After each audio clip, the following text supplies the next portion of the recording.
It's always so exciting to come by here. Just to see that it keeps going, it keeps growing. It's beyond my ability to put it into words. It's bringing back memories from 40 years ago. Oh, there I am, Marcia Cook, 16 years, loyal service. Wow. Wow, I had a good-looking beard back then.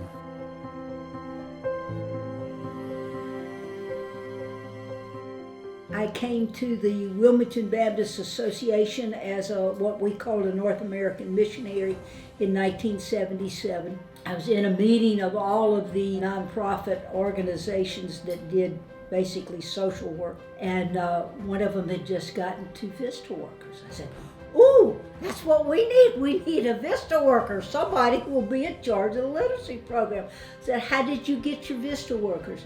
"Well, first you have to be a 501c3 nonprofit organization. That's a designation from the federal government. Had to write a constitution and bylaws. Had to enlist a board of directors. No one I asked said no." I met some really great people on the board and really saw a lot of progress and movement with the Literacy Council.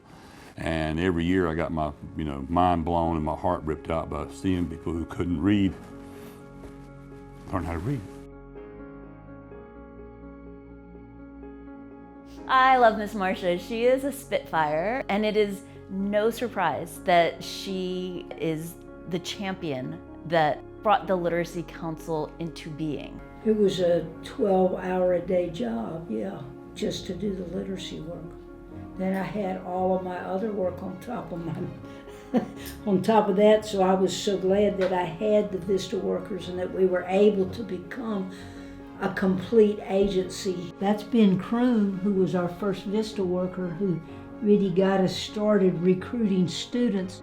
We went to door in housing projects and low-income apartment complexes. We handed out information on the street.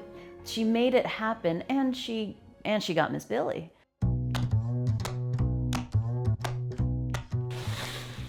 Of course, this is me and Billy.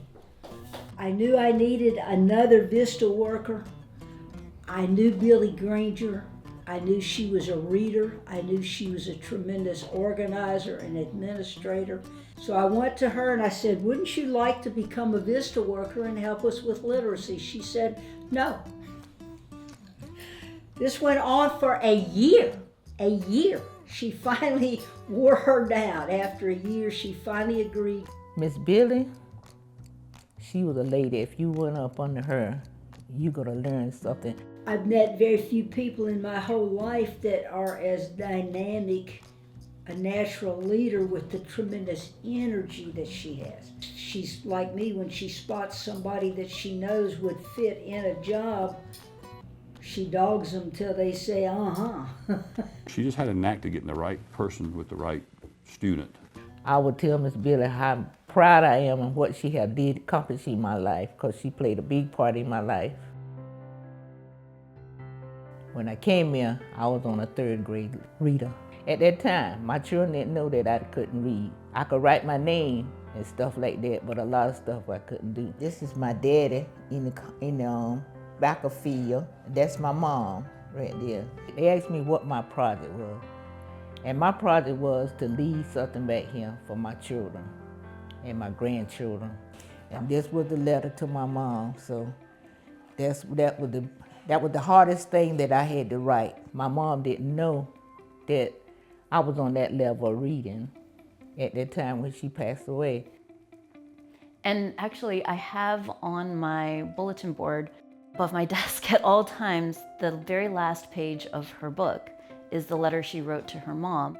It was about how she knew her mom would be proud of her for coming to the Literacy Council and learning, and that she's a reader now, and she's like, "Mom, I know you would be so proud of me." To write something and turn around and read it and let other people read it and ask you questions about what you have done in your life, that makes you feel pretty good. So I love the fact that a lot of our students call us the Little Blue House. I think that is indicative of kind of the vibe that we try to present. We don't want it to feel like a big organization. We don't want it to be intimidating. To this day, when a new student comes to the door, it feels great to welcome them here, to talk to them a little bit, to help them feel comfortable. I mean, here they are great teachers, and you feel comfortable that if you say something wrong, they're not going to laugh at you. They're going to teach you how to do it better. What I found here is just overwhelming, you know, the love and you get from, you know, people that are working in your behalf. I hope that we are right now setting the next level of foundation that our founders did for us.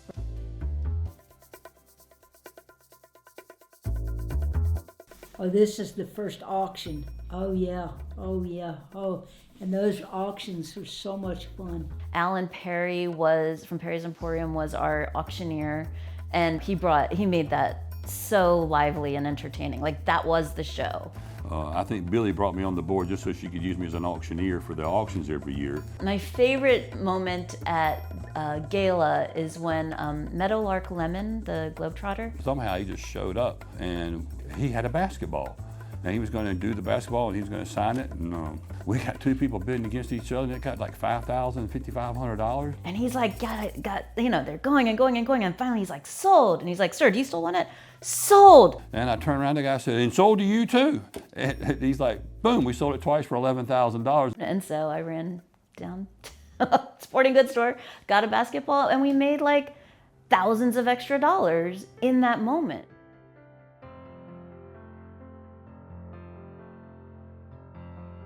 I have so many fond memories, but it happens every year when I go to the luncheon just to see all of the people who are there to support and encourage the work of literacy.